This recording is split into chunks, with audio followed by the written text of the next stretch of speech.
I'm Emily. And I'm Hannah. We are best friends and dietitians. We have a goal of challenging nutrition misinformation and fitness trends with an evidence-based approach. Each episode, we will dish up our thoughts about the latest facts on a popular health-related topic. We're the Up-Beet Dietitians.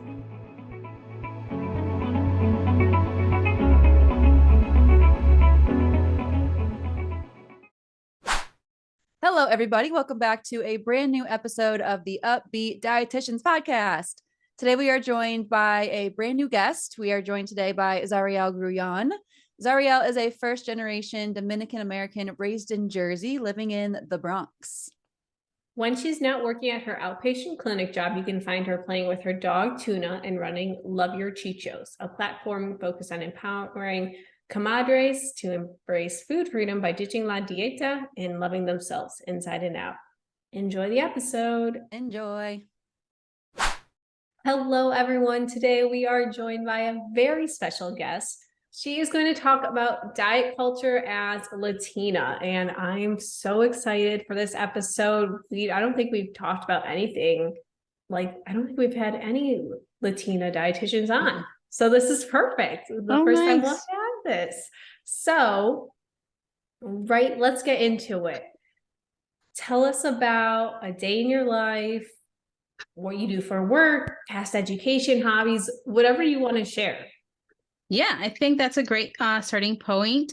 I'm currently working as an outpatient dietitian here in the Bronx, and my day in life changes every day. We do work hybrid still, thankfully. So some days I'm in the office seeing patients in person, and other days I'm home seeing patients through telehealth, video, phone visits, things like that. We are super busy. I work with a team of 3 amazing dietitians, me included, and then we have a food pantry coordinator and then other great, amazing staff that I work alongside with. When I'm not home, that's when I do all my other fun stuff. I run my social media platform, Love Your Chichos, and play with my dog, Tuna, and do a lot of creative stuff in the fun time. I've started drawing on my iPad. That's been a lot of fun. Cooking, I'm always cooking something, making TikToks, having fun in between the days or the hours that we don't have to be at work. That sounds like a great balance of everything. And you need that creative side. The drawing sounds so fun. I feel like drawing has become much more popular recently, or it's growing. I agree. A lot more. On the iPad especially. I've heard of this. Yeah, it's a little bit less intimidating. You don't have to worry about smudging the paper, or you can erase way easier. That's kind of why I picked it up a little bit quicker. So it's been fun, and it feels like a little kid activity. Good for our inner child. I was just gonna say, healing that inner child. I love it. Amazing. So let's talk about what brings you in today. So we've talked about diet culture in the past on here, but it's always good to have a refresher. So we want to hear from you. What is diet culture kind of in your words? What would you say it encompasses? Yeah, I love this question, right? Because when we're thinking of diet culture, it's this umbrella term for what, right? And I feel like when we're speaking to Latinos or different folks from different cultural backgrounds, giving examples of what diet culture is, it's helpful because it's not something that's been named necessarily before in a way that oh, this thing is diet culture, because it's so ingrained in our culture that we wouldn't recognize it as something else. So I think that diet culture is anything that disconnects you from being who you are, right? And that can present itself in ways of disconnecting you from the way that you feel when you're eating, or disconnecting yourself from the way that you move your body, disconnecting yourself from the way that you look and want to look because of media and stuff. So I think diet culture, I like to say, is this machine, this monster that's preying on you in a way to change. And it does that because it's making money off of you. And it enjoys making money off of you. So the more that it can tap into any insecurity that it creates, the more lucrative it is. And when I do TikToks, I sometimes use a crab hat to illustrate like the crabby diet culture, like just coming to ruin whatever the experience is. Because, we just have to like identify it, see it, and then make steps in our own lives to like break it down a little bit, dismantle it in smaller ways. I love that. It definitely is like the aspect of always trying to change different parts about yourself. Something I always like to say is that your body is not this project that like always has to be worked on, which I feel goes right along with your definition there of just like, you don't really need to change, even if diet culture is trying to sell you the idea of changing so they can make money in some way. So I love that definition. That was a good way to put it. I also love how you personified it as like a crab, because I love that. That helps a lot when people can like see something besides talking about this, like when we talk about like theories or hypotheticals and people are like, well, what are you talking about? Like this is diet culture and we can direct all of our thoughts towards it. I love that a lot. Yeah. Her name is Titi Claudia, like claw. Titi Claudia. Oh, and good. she be so mean sometimes. That's so awesome. So funny. Well, I want to get more into our niche topic of the day, which leads us to our next question. So, how has being a Latina dietitian affected your experience in the dietetic space? We're going to get more into the diet culture side in a minute, talking about like cultural foods and things like that. But first, I want to ask, like, again, like, what is your experience as a Latina dietitian in a field that maybe isn't super duper diverse? To be honest, what are your experiences and thoughts on all of that? I think, firstly, growing up, like I didn't even know what a dietitian was really. Like I knew my mom saw a dietitian, but I didn't, it was just a room that she went to get some stuff and then she would come back. Like that's all I knew. So I didn't even know that was an option for me to pursue, right? I went to school to be a dentist. And then when I didn't want to do that, my parents were like, figure it out because you're not going to be going to school for the rest of your life. So entering the space of dietetics and nutrition, it was very much like learning that the Western diet and the Mediterranean diets were the diets to follow. So it was a lot of erasure of my culture, and times where my foods were talked about was like things to avoid or things that were bad or things that you need to watch out for, or this population is going to have diabetes. So it was always shown in a bit of a negative light. And that was like something that I had to unpack in my professional space after graduating and becoming an RD, because in the moment you're just like trying to pass all your classes and like not realizing what is being told to you. And then when you kind of become a dietitian and then you start working in these spaces, you start to see how these things that are being taught to you affect the people that you're working with, your colleagues, the way that they're speaking to their patients as well. And it like sparks this desire to undo all that and like help people be seen as they are, as you're providing care. And I think being a Latina helps me relate to the specific population that I'm speaking to, because I currently work in a predominantly Latino space. So it's helpful to like know the foods that they're talking about, validate that our foods are nutritious, also know like the habits and the holidays and all that stuff that also plays a role in being able to build that connection. So I think it's a lot. That it was a long-winded response to that, but it's a lot of like having to re-identify parts of my culture where they were not like celebrated in the way that we were taught. That's such a good point. I love how you brought up like we're being taught these things in our curriculum and it doesn't really leave space for like critical thinking, because you're just kind of trying to pass. You're not really like, what does this really mean? Or like, why are they educating us in this way? And it is much nicer, like after you can think about it and be like, make your own decisions. It's not like you going up against curriculum or saying something different is gonna make you get a bad grade. It's just, that's how you practice, which is good. I feel like you kind of answered part of the second part of like what has being like a Latina dietitian in the diet culture space been a little bit like, in the sense of like maybe those like different types of foods, or like they were saying like these foods are bad, quote unquote. We always say quote unquote because people don't always watch, so we have to let them know. Got the quotes. And then like the different populations targeted, but we can still transition into that if you would like to share upon that experience, like specifically diet culture related. How do you think you being a Latina dietitian has maybe like affected your experience in the diet culture space, or just things maybe you've noticed a little bit more now that you are a practicing dietitian? I think the fear that diet culture has created around our cultural foods is so pervasive when we are speaking with people, and the assumptions that they have of what we're going to be telling them because we're dietitians, and like they're already like on the defense or like scared and uncomfortable because they think we're going to say like, yes, you're going to have to cut out everything, white rice, beans, all these things that we know are integral to the way that meals are prepared.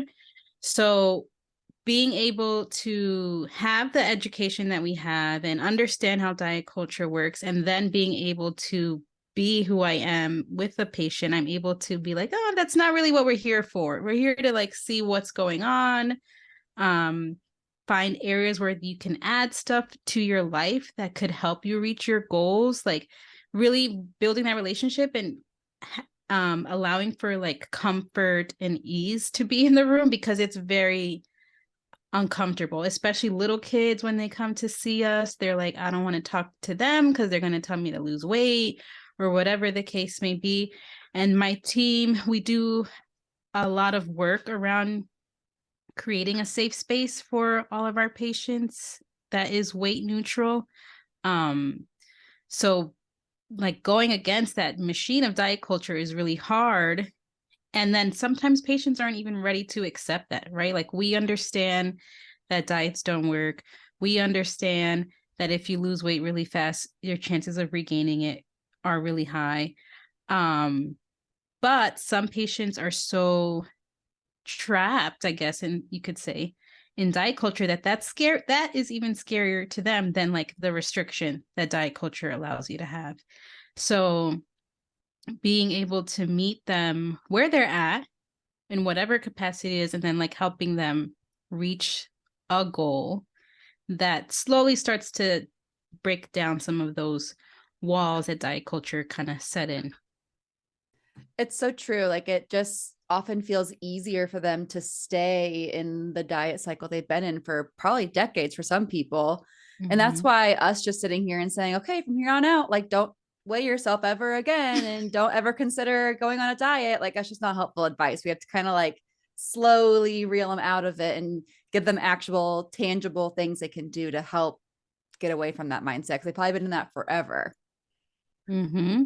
And then what is like, it's also a form of control. Like you're telling me that one tool that I had to control something, I can't use it. So how can I either learn that I don't need to have the control or have a different type of control? And that's very alarming for somebody. I know, I'm sure there's so many patients though that come to see you and are so glad and relieved when they're not like, oh my gosh, they're not going to make me take out white rice. I can eat white rice still. And they're not going to weigh me every time. Like I'm glad we're talking about it now, because there is definitely that like stereotype around dietitians. Not to say all of them are like this, but we're hopefully making some progress in that direction, and I'm sure they appreciate it a lot. So that's good. Yeah, they definitely do. They do tell us. And then it helps us, like the wins makes it a little bit like more fun. Like we get to celebrate, like I ate vegetables 3 days this week. Like, yes, thank you. Or like we have a Slack channel because we're millennials. And one is just wins. And we have lots of like patient pooping. Like, yes, like, yes, everybody's pooping. So helping them like see all those non-scale victories is like great. They're small steps, but they're huge in their life. Yeah, huge. Well, you mentioned like the beans and rice, for example, and I actually see patients once in a while who are Latino as well. And they do come to me with this fear of like, we eat like we eat beans and rice on a regular basis. Like it's just part of our culture. And they do assume that as a dietitian, I'm going to say, cut those things out. They're full of carbs. You shouldn't be eating those. And so I'm sure that's even more prevalent in a location of this country where there is a higher population of Latinos. So I want to get into that question next. So how does culture impact nutrition, and what is the importance of this cultural inclusivity, especially for us as dietitians? I feel like food is one of the unifiers, right? So if we're trying to think of talking to people about their food, we have to understand what their food is. First, we have to understand if they have food, right? Because I do work in the South Bronx, so it's high rates of food insecurity. So first, we have to understand if people have food. Once we know that they have food, we have to understand what foods they're comfortable eating, what foods they have access to, depending on like their income, job, time, all these things. Then we can understand the patient and the foods that they enjoy eating, and then we can work around those things to help build healthier habits. And I think it's a little bit harder when the resources are so slim and we're relying on like public assistance, SNAP, all these things. We're stretching so much, and we're trying to say, yeah, eat your fruits and vegetables and all that stuff, add them in any way that you can, but recognizing that there's like food that's spoiling quickly because of the supermarkets that are in the area, or not being able to stretch the SNAP until, the next round of payments come through, right?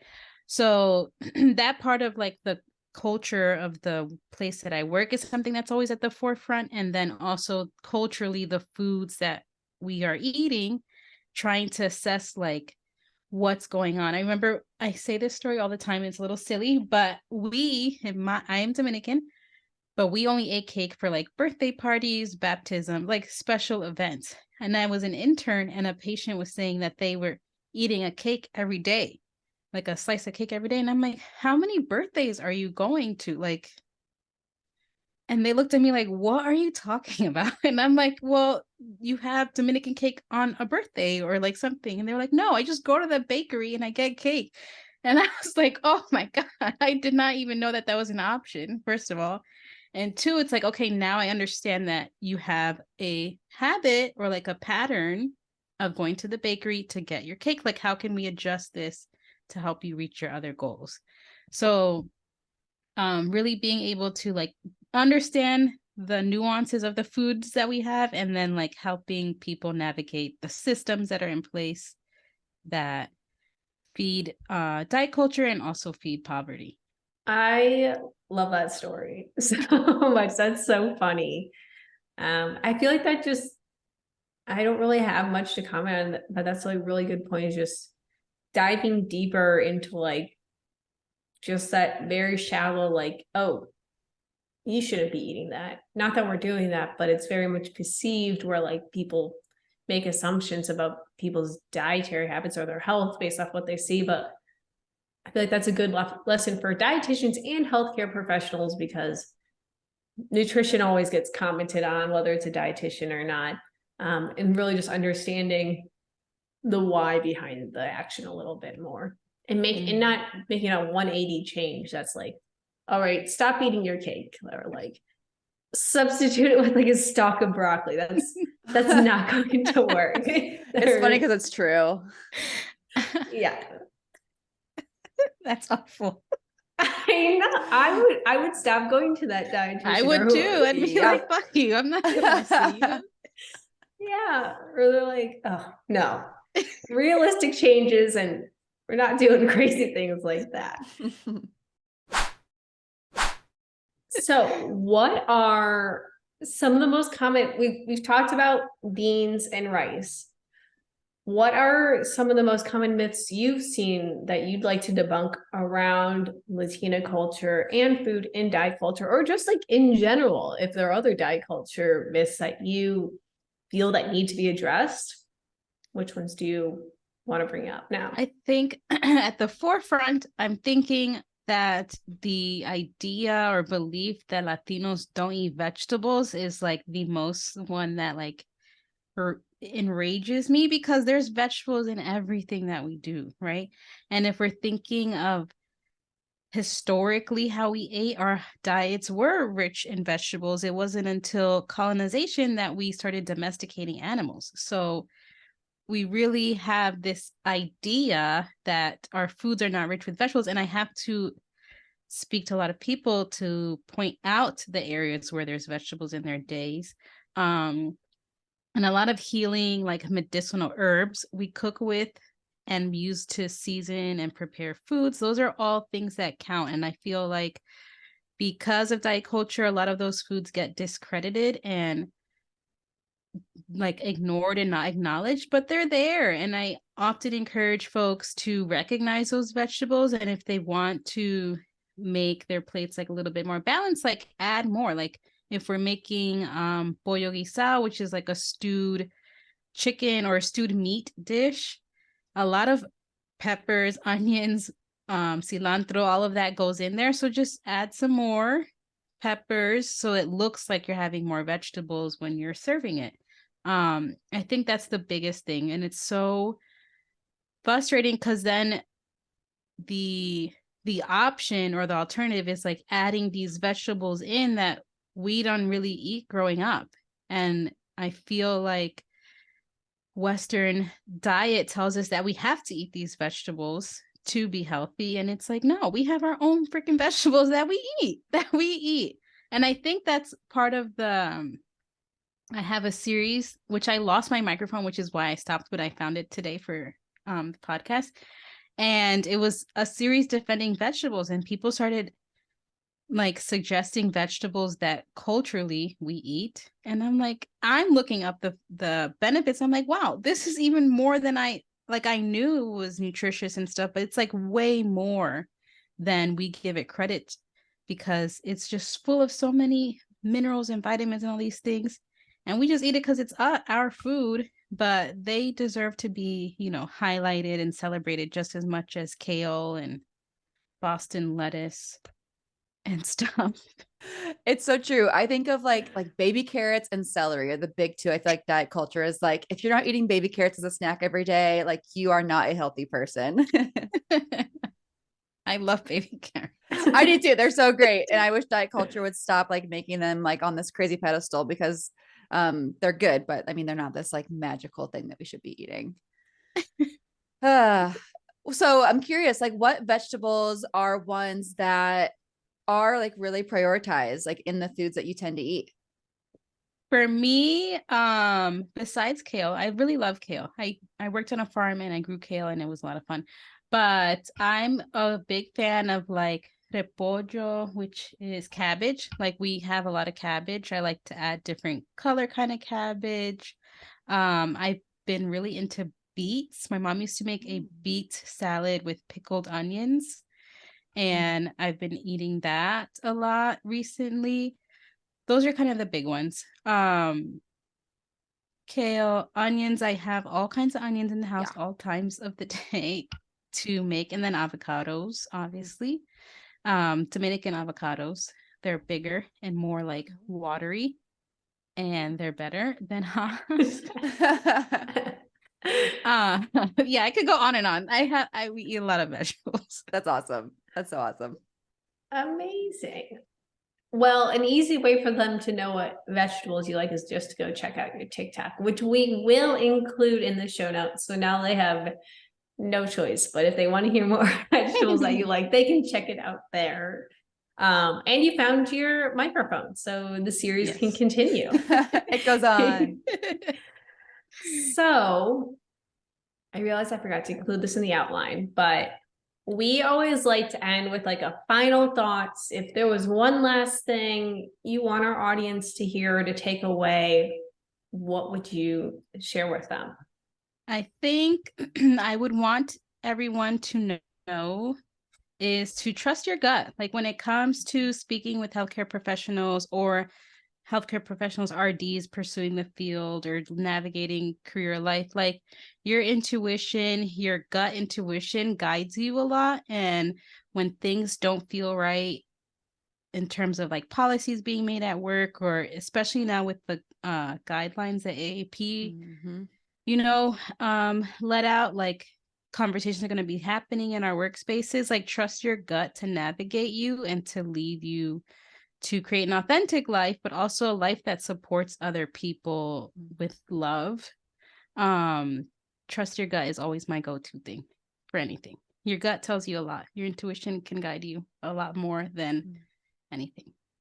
I like that. And a plug for our listeners. We did, if you haven't listened to it yet, release an episode on those AAP guidelines for pediatric obesity. So if you are wanting to learn more about that, we have an episode on that has come out. So check it out. Hey guys, it's Hannah. Sorry to cut the episode off short today, but as you may have remembered from last week, we are now offering our bonus questions both with just Emily and I, as well as with our guests in our The Beet Deets bonus segment, which you can get for a low monthly price. So we will include a link below if you would like to listen to that. We had a fun conversation with Zariel, so you don't want to miss it. And by subscribing to the Beet Deets bonus segment, you will get access to our private Facebook group and any upcoming events or memberships and offerings, ebooks, courses that we plan to offer. You'll get first dibs. So a lot coming on that side of things. We're very excited about it. We just can't wait to keep growing this Tud Bud community. So again, if you want to hear more from us and Zariel answering her bonus question today, be sure to go check that out. Otherwise, we will leave Zariel's info below for you guys to learn more from her. We highly recommend giving her a follow on social media. Thanks for listening, guys, and thank you for bearing with us as we are figuring out this new transition. We love you guys so much. We appreciate you. Have a great rest of your week. Thank you so much for tuning in on this episode of the Up-Beet Dietitians with your hosts, Emily Krause and Hannah Thompson. We appreciate you all so much for continuing to support us. In order to support us and sustain the success of this podcast, please subscribe and leave a rating and review. If you'd like to provide us feedback for future episodes and guest stars, follow us on Instagram at the Up-Beet Dietitians. Lastly, you can show us support by providing a monthly donation using the link at the end of our bio. Once again, thank you so much for listening today, and stay tuned next Wednesday for a new episode. Until then, we hope you have a wonderful rest of your week.